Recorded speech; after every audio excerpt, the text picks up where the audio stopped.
André Bazanella, sou 29 de agosto de 60, entrarei na terceira idade esse ano, e no Rio de Janeiro.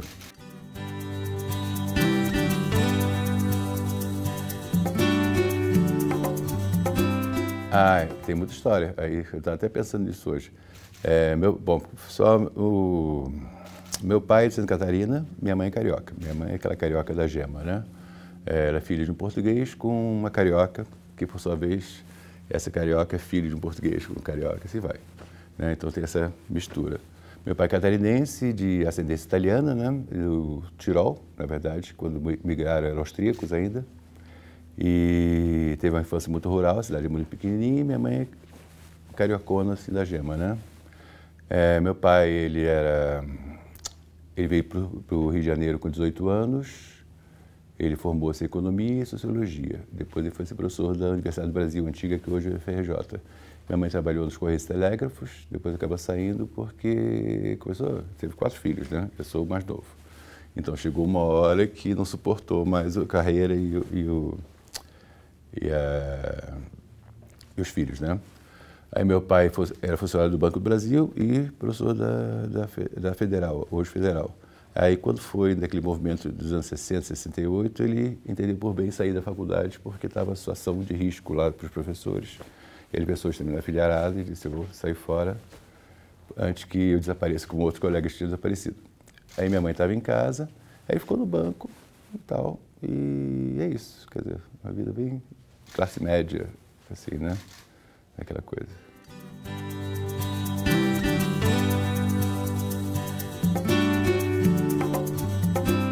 A infância foi muito boa, sabe? É de imaginar que década de 60, 70 do Rio de Janeiro era uma cidade muito pacata ainda, sabe? Tinha aquela coisa que a gente fala, criminalidade, tinha aqueles crimes famosos e tal. Mas não, era uma infância de rua, assim, garagem sempre aberta, entrava uma turma de criança, ia uma turma de criança e tal. Eu nunca fui uma pessoa muito animada, né? Eu gostei muito de ler, meu pai tinha uma biblioteca enorme, então eu li aqueles livros todos, né? Com exceção de um ou dois que minha mãe proibia de ler. Um era, esqueci o nome agora, depois eu vou lembrar, Esses Dias Tumultuosos, que ele dizia que não podia ler para não perder a fé na humanidade. Mas do resto, a gente lia de tudo, né? Podia ler tudo. Então eu adolescente, passava a maior parte do tempo lendo, sabe? Criança e adolescente. Aí depois, na década de 70, começou o negócio de movimento político. Eu entrei na aplicação, né? Da UERJ.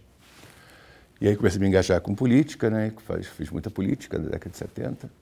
E uma coisa que marcou até hoje, na verdade, eu acho que é uma coisa interessante, existe um trauma dessa geração na política, porque é uma geração que fez muita política e, no final das contas, passou, né, aquele período e ficou todo mundo meio órfão da própria luta, sabe? É interessante.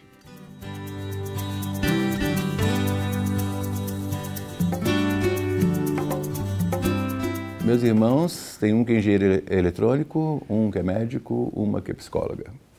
Né? No caso, meu irmão engenheiro, ele trabalha no Observatório Nacional, agora está aposentado, mas fez carreira lá desde estagiário até coisa.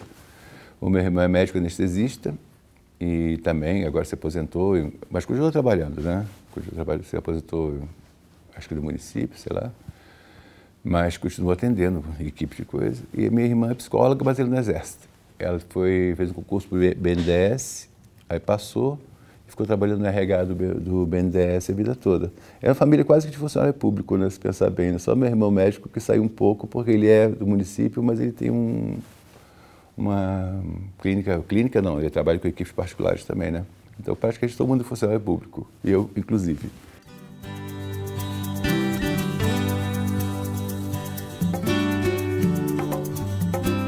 A minha adolescência foi isso que eu falei. Eu passei essa adolescência muito engajado, sabe? Assim, muito engajado, até tem um déficit, né? Porque tinha toda a questão de luta, então você tinha muita coisa assim, de cultura brasileira e tal, você tinha um pouco de xenofobia com as outras coisas, assim, uma série de coisas que hoje em dia a gente acha até engraçado, né? Agora, como é que eu comecei minha carreira? Aí que é complicado, porque eu sempre pintei e desenhei. Sempre pintei e desenhei. Desde que eu sou pequenininho, pintava, desenhava, tudo mais, fazia. Com 15 anos eu já estava fazendo gravura no Parque Lage, desenho e tal. Sempre fiz isso, a vida toda. Na verdade, eu fiz isso o tempo todo. Foi a coisa mais coerente que eu fiz na minha vida.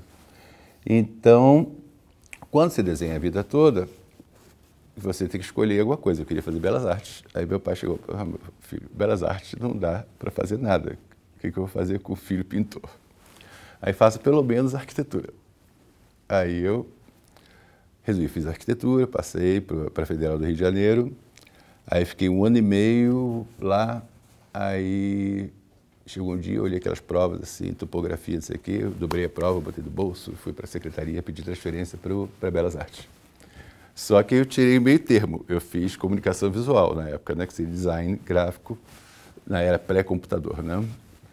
E segui, acabei a faculdade como designer, né? Quer dizer, mas eu nunca, na verdade, parei de desenhar, pintar, trabalhar com escultura, com tudo, fiz tudo. Então, eu fazia muita gravura, estilo principalmente. Então, continuei fazendo isso. Aí, quando me formei, trabalhei um pouquinho com design, e aí também surtei.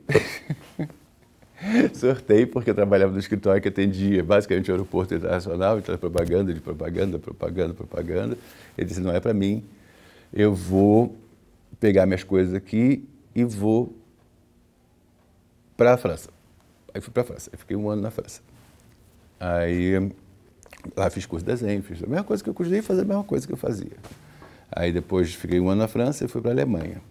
Aí fiquei 3 anos na Alemanha, aí fazendo Academia de Arte de Düsseldorf, né, como ouvinte, porque eu não tinha visto estudante, aí foi uma confusão danada, foi uma hiper confusão.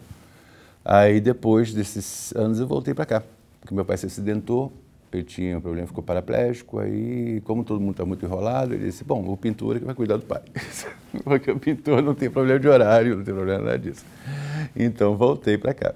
Aí, a partir daí, eu voltei para o Parque Lage, porque depois de 4 anos longe do Brasil, eu tinha perdido todos os vínculos com os amigos, né? Todo mundo, cada um fez seu caminho. Nessa época, então, recém-formado, cada um seguiu a sua praia. E eu, então, voltei para o Parque Lage para fazer um curso com o Chico Chaves, excelente artista plástico. E comecei a fazer carreira de novo. E foi isso. Aí continuei minha carreira em Belas Artes. Bom, só que durante a Belas Artes, aí é uma questão que a gente já tem, talvez por origem, por formação, por tudo, comecei a me interessar por patrimônio cultural já dentro dessa coisa de por que as pessoas criam.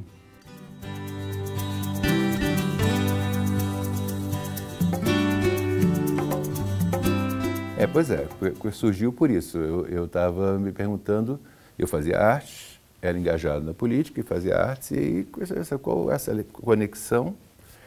E observando, assim, as pessoas que faziam, né? Tive um contato muito intenso, né? Fiz muita exposição, fiz muita coisa. Aí perguntei, por que as pessoas, afinal de contas, criam? Por que existe necessidade de criar? Sabe? E isso meio que colocou um pouco em xeque minha própria produção. Disso, eu estava morando no Rio de Janeiro, numa área mais afastada da cidade, e eu tinha muitos amigos, assim, que nascidos e criados ali, e aí comecei a ver que as populações meio rurais, assim, periurbanas, as pessoas gostam de falar, né? E eu comecei a ver que havia essa criação espontânea das pessoas. Eu via, assim, casos, por exemplo, de pau a pique, que as pessoas faziam e eles brincavam com a massa, com a argila, desenhavam, não sei o que, depois aquilo era tudo efêmero, pintavam tudo por cima, destruíam aquela sua própria coisa efêmera, né? E você começa a ver, por exemplo, chegava numa coisa, você via uma pequena escultura feita pelas pessoas, que eram trabalhadores, e trabalhavam ali, no seu meio tempo eles criavam alguma coisa. Aí pensei, bom, então vamos pensar nisso. Foi aí que eu entrei na questão do patrimônio cultural. Aí comecei a trabalhar, não digo estudar, porque era mais uma coisa muito amadora, com uma comunidade que tinha na mata lá no Rio, né, que tem duas grandes matas no Rio, que é o Parque da Tijuca e o Parque da Pedra Branca. No caso é Pedra Branca, que é mais afastado. Ele é bem assim, não é um parque, é uma mata, onde tem algumas comunidades meio isoladas. E aí comecei a visitar, conhecer, perguntar e tal, e aí eu comecei como eu já tinha uma formação de estética por causa das belas artes, comecei a centrar na relação a essa estética com o mundo. E aí comecei a ver a história de mitos. Eu sou muito fanatizado por mitos, lendas, histórias orais e tal. Não sou historiador, não sou, minha formação era em artes, né? Então, comecei a ver como isso era uma forma de se relacionar com o mundo. Inclusive as formas, o modo como as pessoas criavam também era uma forma de se colocar no mundo. E aí comecei a me interessar por esse imaginário da população, né?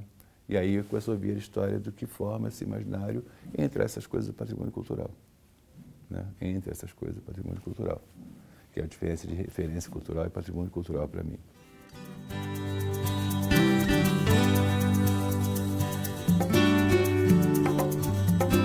Eu não saí das artes plásticas, eu continuei fazendo, mas aí eu fui fazer meu mestrado um pouco para solucionar essa questão, porque as pessoas criam, qual é o papel da arte na sociedade, qual é a relação que ela tem com o mundo, com a relação com o mercado de arte, se é uma categoria autônoma, se não é, se ela é presente em toda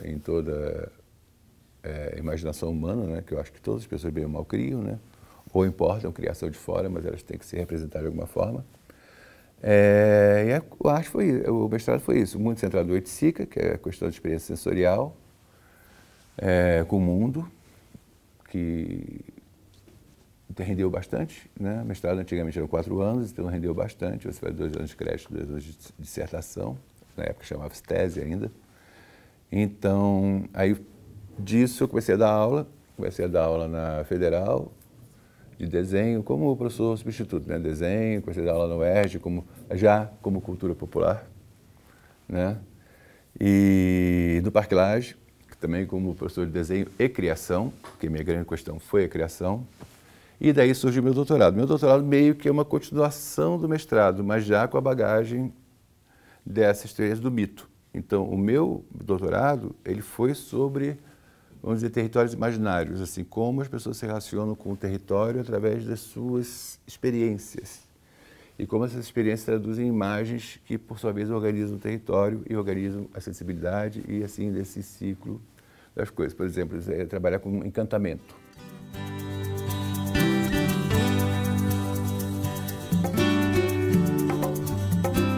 O encantamento são essas formas de como você imagina o mundo, né? Na verdade, quando imagina como o mundo como uma espécie de um protagonista, que é muito típico de uma sociedade tradicional. Eu sempre falo que a tradicionalidade é dada por esse protagonismo do mundo.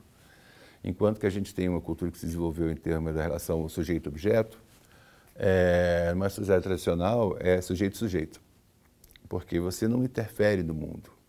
Ele interfere em você tanto quanto é vice-versa. Então, eu via muitas histórias assim, você não pode passar no Rio tal hoje, porque hoje tem alguma coisa que te impede. Então, o mundo interfere no seu fazer. Isso é muito claro na sociedade tradicional, né? E isso é uma bagagem que, como eu saí da cidade de Rio de Janeiro, fui para a Barra do Piraí, depois, por questão do trabalho, fui para o Amazonas. E aí lá no Amazonas eu andei muito por ali, então fui ribeirinhos, indígenas, a população urbana, a população migrante. Assim que você vai vendo como esse imaginário, inclusive, não só dá esse protagonismo para o mundo, como ele também é meio comum. Eu via personagens que tinha no Rio de Janeiro se repetiram no Amazonas. Depois eu fui para Paraty, também por serviço, né, já com patrimônio, já trabalhando no serviço de patrimônio, e via a mesma história se repetirem entre caiçás, Guarani e tal. Então, você vê que havia essa continuidade. E eu já estava fazendo meu doutorado foi mudando. Eu saí do Rio de Janeiro, fui para o Amazonas, depois fui para Paraty, e eu pensei que não ia acabar nunca, e consegui defender no dia 1º de abril, no último dia do prazo. Até hoje não acredito que defendi, porque... Então, a questão é essa, é como existe o mito organiza o mundo, né? E aí eu pensei, mas não só na população tradicional. A gente cria outros protagonismos que os organizam, a gente cria outros mitos na cidade, coisa. Então, né? Inclusive um deles é o patrimônio.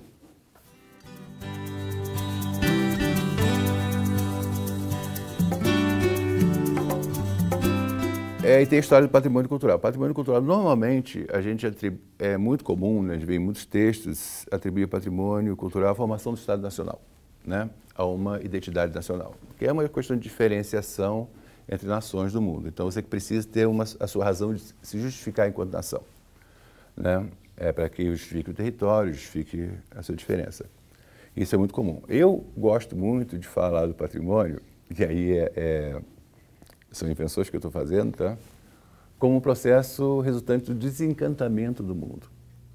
Tá? Da mesma forma que você tem outras disciplinas que surgem, como antropologia, sociologia e tal, a própria estética do meados do século estética moderna, meados do século XVIII, né? De que forma você pode lidar com certas ideias antiluministas, né, por a cultura. Se você pensar,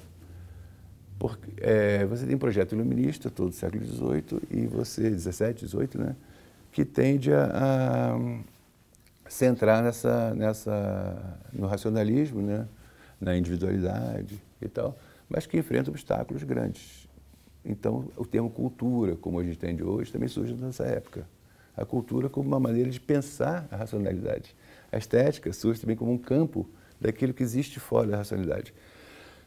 Eu gosto muito Então, assim, de que forma você pode traduzir certas essências humanas, certas essências que não existem, vamos dizer, mas certas constantes humanas, vamos dizer assim, num mundo que tende a ter um tempo linear do progresso, que vai e uma lógica bastante definida. Assim, se no mundo lógico, eu e você pensaríamos e chegaríamos às mesmas conclusões, seríamos iguais, mas, no entanto, nós não somos, nem nós, nem todo mundo aqui. Ele pode pensar o que quiser e vão ter opiniões diferentes, modos de sentir o mundo diferentes, não sei o quê, mas então, existe todo um território de experiência que não é resolvido pelas sociedades nessa mudança do 18 para o 19, do 16 do 17 para o 18, e que, inclusive, justifica a própria existência da arte, porque a arte em si é inútil.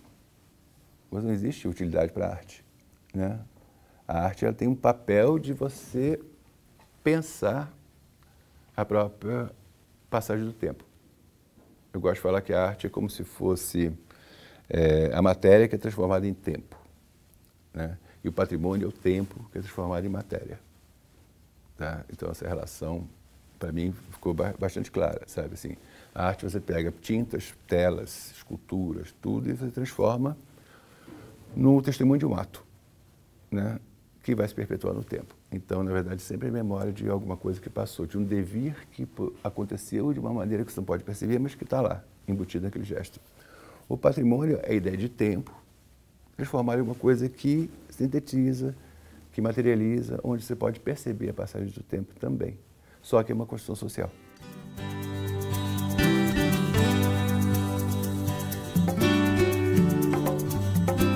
Então, foi um caminho, né? Quer dizer, eu tive sorte, né? Porque eu fui primeiro para o Amazonas e a gente tem lá a questão de patrimônio imaterial muito forte. A gente tem 2 bens tombados, né, lá, e o resto a gente está construindo. Na verdade, estamos construindo patrimônio. Essa visão foi muito boa para se aplicar ao patrimônio. Percebi que dava um caldo muito bom, sabe? Quando a gente começou a trabalhar aí no tombamento do Encontro das Águas, como patrimônio cultural brasileiro, ele não era um patrimônio natural, a gente pensou em patrimônio cultural. E aí já surge uma outra coisa, que é a gente pensar a natureza como patrimônio cultural brasileiro, né? Outro dia eu vi uma coisa muito engraçada. Os nossos índios são nossos egípcios, né? Nossos gregos, porque, na verdade, a gente se refere a essa origem o tempo todo. E, na época do 19, o índio está muito vinculado à ideia de terra, do território, né? Não a ideia de povo, diria assim, mas era uma coisa assim, praticamente vinculada à natureza brasileira, que é uma narrativa que vem do século XVI, acompanha a formação do Brasil. Então, a gente começou a pensar em patrimônio como um objeto sistêmico, que a gente é muito acostumado assim, o patrimônio referente ao decreto 25 de 37, fato memorável, excepcionalidade, alguma coisa muito pontual.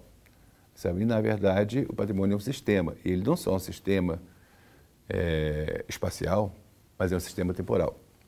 Vamos pegar um exemplo que fica até mais... Bom, o Encontro das Águas. O Encontro das Águas está citado no Mário de Andrade. Ele é uma casa de transformação dos povos do Alto Rio Negro, tucano, tariano, desçando, mas que passam por ali e vão se transformando em gente.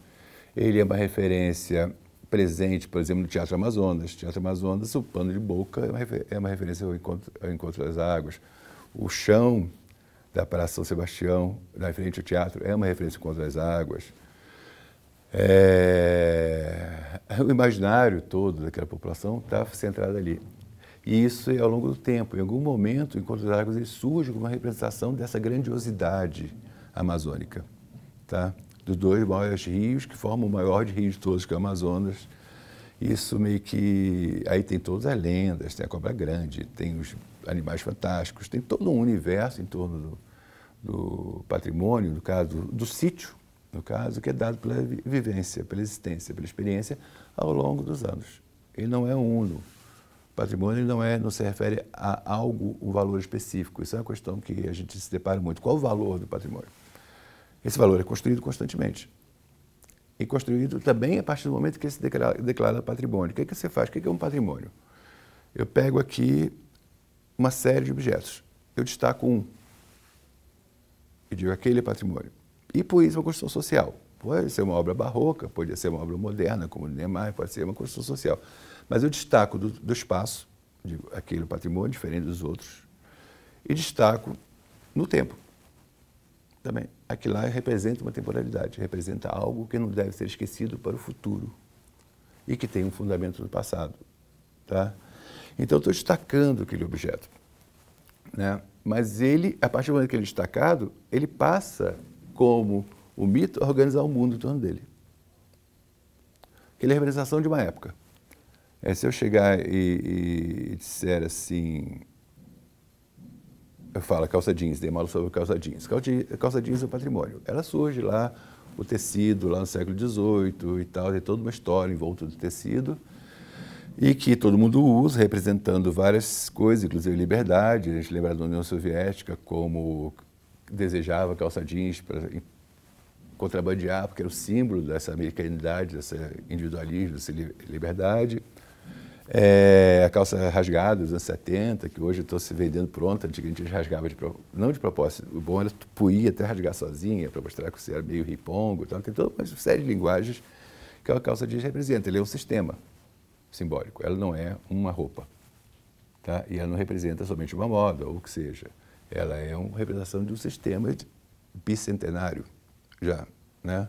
Que tem toda uma história interna, e você pode pegar por várias razões. O patrimônio você pode abordar por diferentes faces. Pode abordar pela memória, pode abordar pela história, pode abordar pela identidade, você pode abordar pelo direito, pode abordar tudo. Mas, na verdade, existe algo que une tudo isso, que é o próprio fato da existência do patrimônio. Ele existe, ele é colocado como um fato novo no mundo. Antes ele era uma casa, agora é um patrimônio. O que significa? Nessa casa, ela tem um passado e deverá ser preservada, ou pelo menos haver uma continuidade no futuro. E ela organiza então o mundo.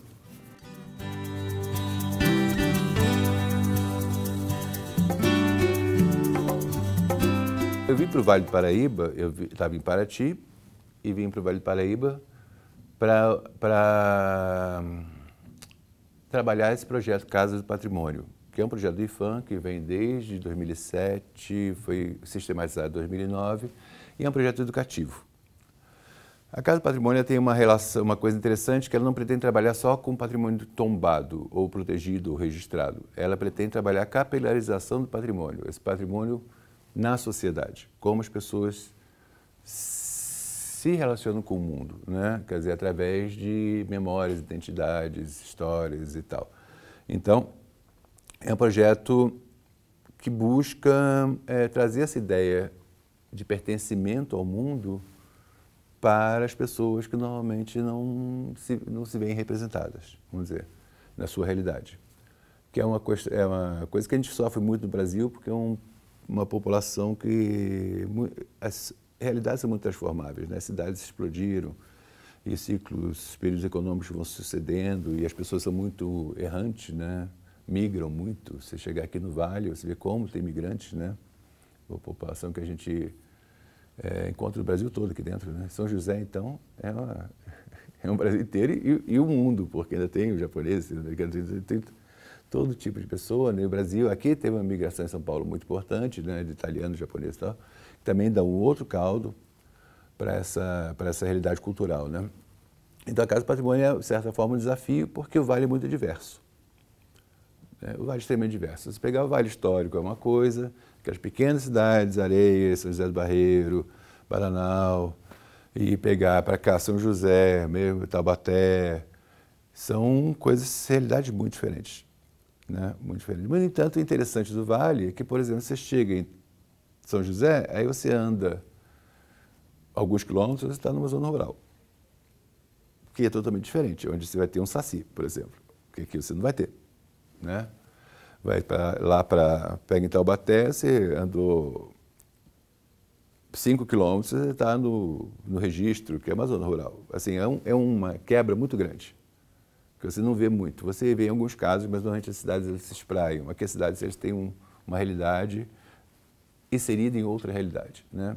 O que o pessoal fala sempre da questão da cultura caipira que permanece viva, né?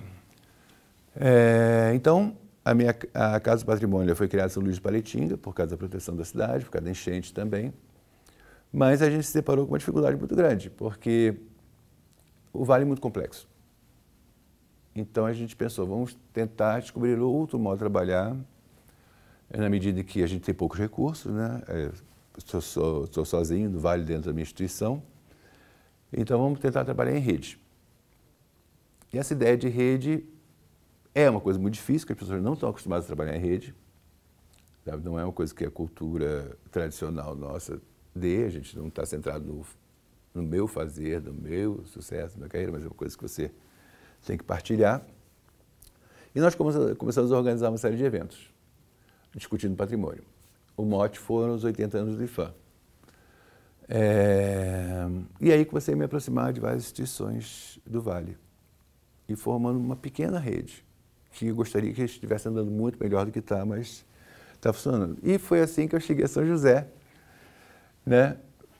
Que é uma cidade interessantíssima, eu adoro São José, né? Na verdade, eu acho que eu moraria aqui tranquilamente.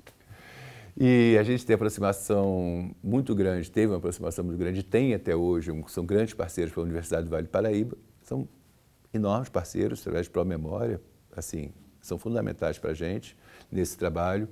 O Centro de Estudos de Cultura Popular, que é aqui no Parque da Cidade, que são uma equipe maravilhosa, e a gente tem trabalhado junto já, tanto no Congado, como agora no Samba Rural Paulista.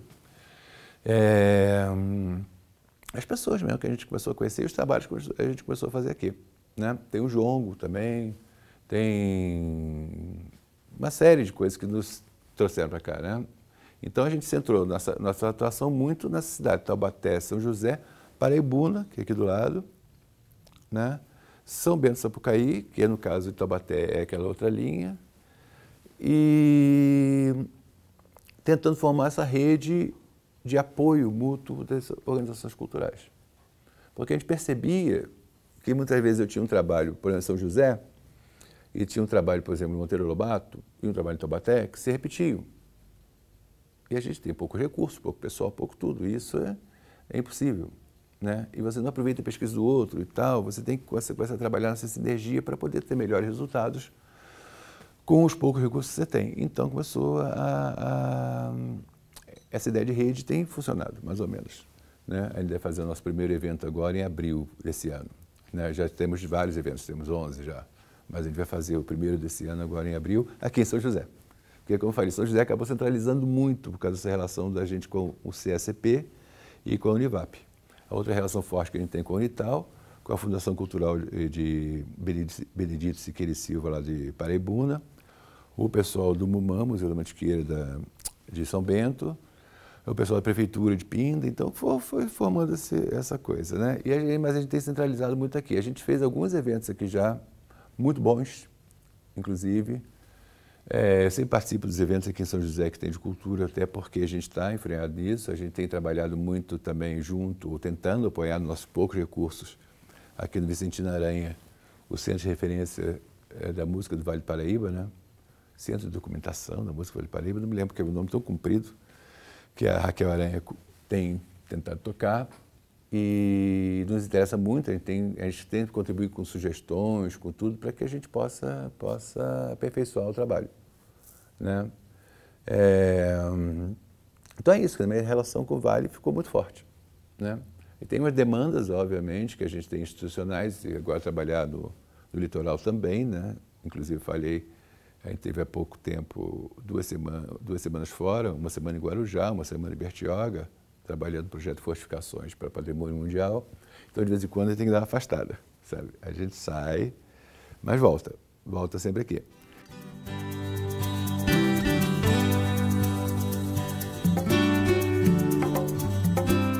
Existe uma demanda de proteção institucional da tecelagem, esse complexo de tecelagem, a Casa Modernista, né? Já tem muitos anos, né? Então, a gente pensou justamente, tem uma ideia muito boa, que aqui veio até do CSP, de trabalhar esse espaço como uma espécie de um ecomuseu, um museu de território, né? Que é um espaço onde as pessoas significam e ressignificam e a partir de certos elementos que são constantes, né? Edificados e materiais do caso do CSP, né? Do trabalho do CSP. E nós pensamos justamente nisso, encarar o parque como um sistema. Ou seja, a gente não separar, por exemplo, tecelagem, Casa Modernista, o Jardim de Burle Marx e tal, mas integrar essas várias leituras que você tem de uma certa ideia de modernismo e de brasilidade, que o modernismo está muito vinculado a isso, num sistema simbólico, né? Onde a Casa Modernista ela é fruto da indústria e, por sua vez, o Jardim de Burle Marx ele é fruto de uma ideia de brasilidade, de você relacionar o homem ao território. O próprio parque, né, que tem essa relação de preservação de uma visão da terra, né, vamos dizer assim, né, a visão do rio, sabe? E todo esse processo de construção de um território a partir de vertical, né? Ele é uma fazenda que vai se transformar numa indústria, que vai se transformar num projeto modernista, que vai se transformar num parque de lazer, e que tudo isso pertence um único sistema, tá? Então, trazer muito essa ideia que a gente aplicou no Encontro das Águas e aplicou em Paraty, na questão do patrimônio mundial também, de pensar Paraty. Paraty, por exemplo, foi um caso sério. Assim, ele é centrado no centro histórico e no Caminho do Ouro. E a gente falou, não, Paraty é um sistema, onde as pessoas vivenciam Paraty como sistema. E aqui também as pessoas vivenciam o parque como sistema. E é muito interessante porque por incrível que pareça, é um parque em São José, é um parque muito visitado, tem uma história extremamente importante da industrialização, mas às vezes se depara com uma falta de documentação muito engraçada. Então você tem que buscar essa questão da existência, da experiência, do testemunho, da vivência para construir a história do parque. O que por si só é uma aventura, né? Você olha e vê... E aí começa a deparar com as questões muito engraçadas. Tem o Jardim do Burle Marx, mas tem a capivara que come o jardim. Então são coisas muito, muito complexas, muito interessantes, que você só pode encarar de forma sistêmica. E que tem a ver com a nossa ideia de patrimônio, né? Então, às vezes eu penso, por exemplo, Vicentina Aranha. Vicentina Aranha, ele é protegido pelo município, se eu não me engano, né? O Estado não, né? O Estado também. E eu fico pensando, Vicentina Aranha, ele é uma colônia, né? Tuberculosos, mas pensa na relação que ele tem com as outras colônias, com todo o momento da medicina no Brasil. Sabe? Quantas colônias existem dessas? As colônias de hanseníase do Amazonas, de tuberculose aqui, em Campos, em vários lugares que você vê que você tem que pensar isso sempre como sistema, para não esgotar o patrimônio de uma leitura muito simplista, que é ou estilo, ou momento histórico, ou personalidade, mas ele é um sistema que ele não se esgota nunca, até porque ele sobrevive do tempo. Então ele vai sempre sendo recriado, sabe? Vão criando outras memórias e vão se reinventando outras histórias, que a história a gente conta a partir do presente, né? A gente sabe que o presente é que cria a história do passado, né?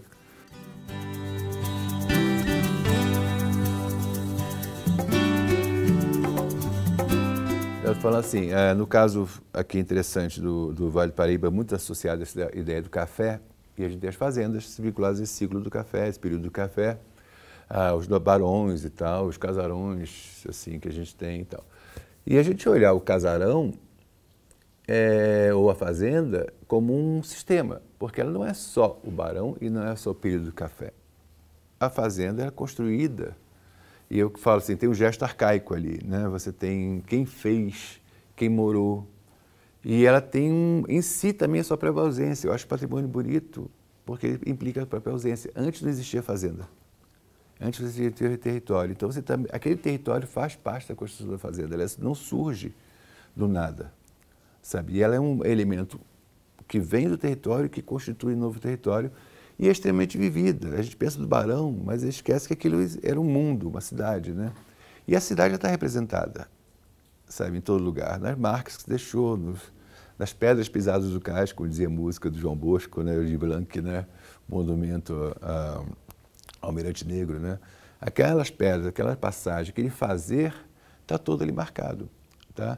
E ele também implica não só a sua ausência, como a sua própria decadência. A formação do caipira, a formação da população rural, a formação daquele espaço todo atual que vem desse processo. Então, você não tem como encarar uma construção do Império, aqui no caso do Vale, né? Ele tem muitas, né? Como um símbolo restrito a um único significado. Ele vai sempre, antigamente era a glória do barão, depois ele passou os símbolos da opressão, da escravatura. E ele é tudo isso. E é muito mais. Ele é o símbolo da paisagem e tal. Ele vai e você vai, e você vai, e você vai. Na verdade, é um ponto, eu falo ponto focal de uma paisagem experimentada. O patrimônio, ele cria pontos focais que você permite a experiência da paisagem, a experiência do espaço, né? E do tempo. Porque ele é composto de vir, esse nascer e morrer, essa coisa que acontece o tempo todo ao longo de 100 anos, 200 anos, e você pode se significar no passado através de outra pessoa que é você, mas sem ser você, que é o ato estético por excelência.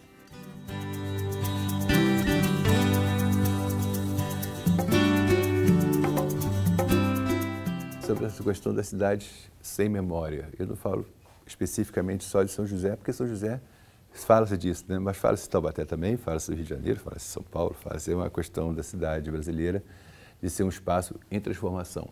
Eu gosto muito da ideia de ser a cidade refúgio, porque vêm pessoas do mundo todo, do Brasil todo, para certos lugares, esperando alguma coisa.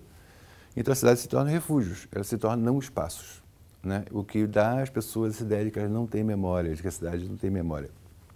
No entanto, é claro que a memória existe, é claro que a história existe, e tem uma coisa que as pessoas falam, que eu acho problemático, que a gente tem que falar pelo patrimônio, que o patrimônio não fala.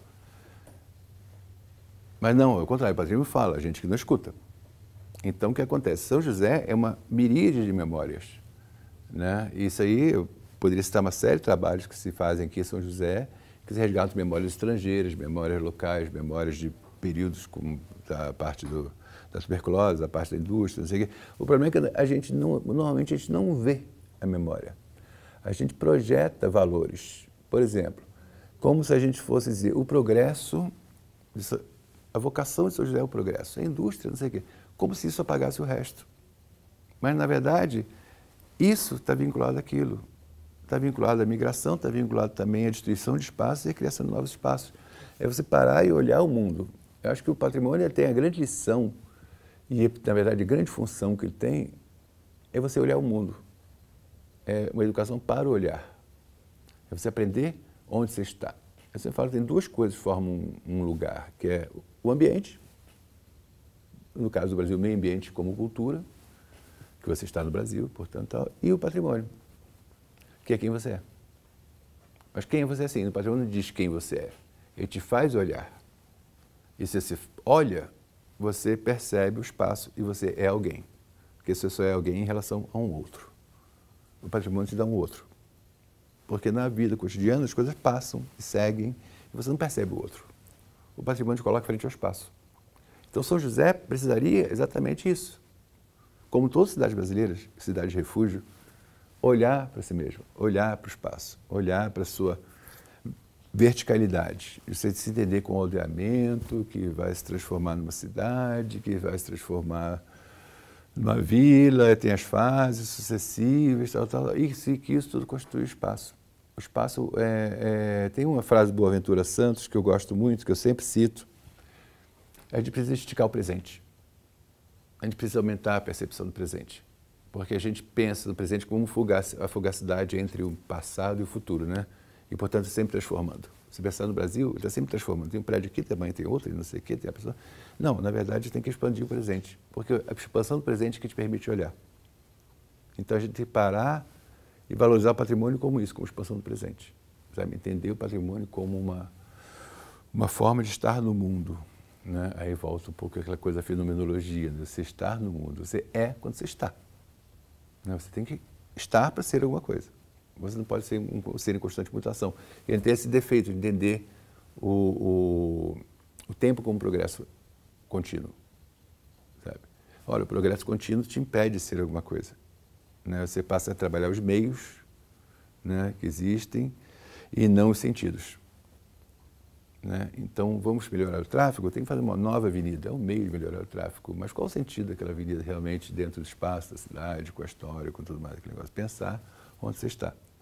Né? Isso, aliás, é um problema terceiro-mundista, vamos dizer, em geral, mas especificamente de nações como o Brasil, que são nações de imigrantes, né? Que não têm uma raiz muito definida, né? Assim, são várias matrizes, como se fala, antropofágicas. Né? A gente tem que entender essa antropofagia como uma essência nossa, de destruição e criação, mas nunca a partir do nada. Né? É sempre a partir de alguma coisa que pré-existe e que vai continuar existindo, mesmo que desapareça. Esse que é o negócio interessante. Porque o patrimônio pressupõe a sua ausência. Aí quando você perde, você lembra. Tinha, perdi. Não. Então, a ausência que estava antes pode estar depois também. Sabe? E o patrimônio pressupõe isso. Quando ele se propõe como desafio ao tempo, de ficar enquanto que a vida passa, ele se propõe também que ele pode deixar de ficar um dia. Sabe? Então, todo aquele sentido que foi criado, ele deixa de existir. Tá? Mas ele não deixa de existir. Porque você tem a memória, você tem a história, etc. E tal. Então, você olhar para o espaço é evitar essa perda sem sentido. Quando a gente aposta numa ideia linear de desenvolvimento, uma razão metonímica, como diria coisa que você vai sempre na mesma direção, sempre em frente, queimando os barcos do passado. Sabe? Então, acho que o São José tem que olhar a sua memória, né, para saber quem é.